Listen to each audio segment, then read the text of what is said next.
Naghahanda na ang Pilipinas para sa paparating na 2025 Asian Winter Olympics. Sa anunsyo ng Philippine Olympic Committee, umabot sa 20 atleta ang magre-representa sa bansa sa naturang sports event na gaganapin sa China.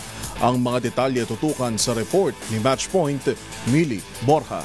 Nakatakdang sumabak sa Asian Winter Games ang 20 atletang Pilipino para irepresenta ang bansa sa Harbin, China mula February 7 hanggang 14. Ito ay bilang bahagi ng paghahanda ng Pilipinas na makapasok sa 2026 Winter Olympics. Ayon sa Philippine Olympic Committee, sasabak ang mga representatives sa 6 na sports sa Harbin Games. 10 atleta ang magmumula sa Curling Winter Sports Association of the Philippines o Curling Pilipinas, habang ilang atleta rin mula sa Philippine Skating Union ang ipapadala sa Asian Winter Games, kabilang sina Paulo Borromeo, Sofia Frank, Catherine Lim Ketkay, at ang pares na sina Isabel Gomez at ang newly naturalized na si Alexander Corovin. Ang delegasyon ay kukumpletuhin ng ilan pang atleta mula sa Philippine Ski and Snowboarding Association. Samantala, umaasa naman si POC President Abraham Bambol Tolentino na sa pamamagitan ng Asian Winter Games, tataas ang pag-asa ng Pilipinas para makuha ang unang ginto sa Winter Olympics.